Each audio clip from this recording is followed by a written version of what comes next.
Well, I thought it was obviously that he was totally unprepared and that all the stuff that his campaign aides, for example, I think one of the reasons he won in 2016 was for the last 10 days of the election, he was remarkably disciplined. And he didn't make any of these missteps. He didn't make any of these so called Trumpisms. I thought that stuff was on steroids. And he just kept saying the same things over and over again. He kept getting angrier and angrier. And to your point about the economy, his best argument is you were around for 3.5 years. You didn't do anything. He didn't raise that point until the closing statement. I mean, that's how unprepared and undisciplined he was. And I thought she had three main goals of this debate. I thought she had to look presidential because, I thought she had to talk about the future because all he's talking about is the past and his grievances, and elections are won in the future. And I thought she had to tell more, have Americans learn more about her. I think on the first two, I'd give her an A. On the second one, I'd give her a third one, I'd give her a B minus. I think that she could have done more to talk. Yes, she made things personal about abortion and she made things personal about what I'm going to do for you. But I think she could have gone a little more into what she was going to do to help the people and gotten in, let people learn a little more about her. And as far as the moderators, that's what I'm hearing the Ben Shapiro's of the world are blaming it. It reminds me of a soccer team that blames a loss on the refs. But even I think it was so one of the Trump supporting commentators who said, how can we complain about the refs when we can't make a shot? And I think that was a very good way to sum up the debate. I just think that his lack of preparation, his lack of seriousness came through. And well, I think there are some valid points, but if you watch the debate with the screens with the sound off, which is what I like to do a lot of the times, you saw her as confident, poised. You saw him as bitter and frankly old, hunched over. He never looked at her. He never looked at the moderators. And so, I'd say it's a total win for her. The big question is, how much is it going to move the needle? Well, I'm not sure it was a total win for her because, debates are not the end all and be all in determining who ought to be a chief executive. And one of my favorite books, when I was CEO of New York Stock Exchange Company for 14 years, and one of my favorite books was Peter Drucker's Effective Executive. And he'll say, I went to Claremont, so I'm big. Okay, well, there you know, he was a god. And he'll say, good leaders come in all sorts of packages: tall, short, fat, alcoholic, teetotalers, whatever. But you measure leaders by results.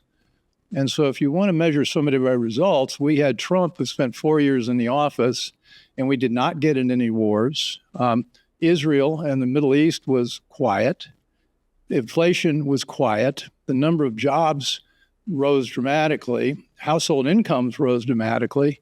Interest rates stayed level, and homes were affordable.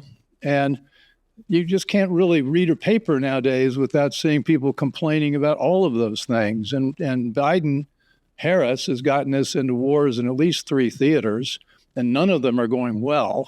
And so I don't see it. And then Kamala's been in the job. She claimed she was in the office when Trump ordered the withdrawal from Afghanistan, or when Biden ordered the withdrawal from Afghanistan. And that was the beginning of the end as far as Americans' credibility on the foreign stage. And so you've got to go with results. As I said at the outset, I don't think his optics were that good. I don't think he was prepared in a way that for TV, but I think he's prepared for the job. Well, I think a lot of times people, and I think there's these rose-colored glasses that people have, and Carrie's heard me say this many times about the Trump administration, because there was more job growth during the last 3 years of the Obama administration than there was during the first 3 years of the Trump administration. Even if you take out COVID, which Trump handled horrifically, both the growth and job rate were better under Biden than when they were under Trump. In fact, Trump was the first president since Herbert Hoover to have a net loss in jobs. So we can go back and forth with the economic stats. But as far as foreign policy goes, I would question if few Americans were mollified by hearing Trump. He wouldn't commit to saying that he wants Ukraine to win the war. He quotes Viktor Orban, Well, Ukraine has zero chance of winning this war. That wasn't the Zero. question. That wasn't the question, Bill. The question Well, then why would you commit to win it if you have zero chance? You don't say that. Which most Americans would say yes, because if Putin wins there, what's the next stop? Poland? He wouldn't commit to that. As I said, he quoted Viktor Orban, so I don't think he gave very much reassurance on foreign policy last night. But again, we can have a debate about the past, but I think more Americans are looking to the future. Well, but I'm not hiring George Will to be my president. I'm hiring somebody who can get the job done. And arguably, Donald Trump is not articulate about these things in the way many of the elite might like, but yet he does communicate with people. He connects with people. And when he says he doesn't want to commit to winning in Ukraine, I don't care what his surrounding language is, he knows it can't be done. I mean, Ukraine is virtually done. Zelensky, I think, has a month left. I would add to that, too, like, where was I never heard a single Democrat going back in time when Putin invaded Crimea. When did that become the standard that you are kowtowing to dictators, Barack Obama, if you didn't want Crimea to not be surrendered? So it's such a double standard. And then there's also the fact that Putin invaded Georgia under George W. Bush. And so something is not like the others out of the past 4 presidencies of the 21st century. Donald Trump is the only presidency where there was not an invasion by Putin.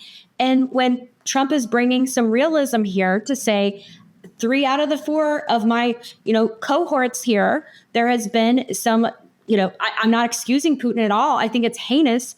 And Trump made a very accurate point, which was that the reason part of why Putin was emboldened and went in and snatched Ukraine is because of he saw what happened in Afghanistan. Trump was absolutely right about that. He knew there would be no ramifications. He knew he could go in and do it. He knew because America didn't care. He knew because Joe Biden was weak.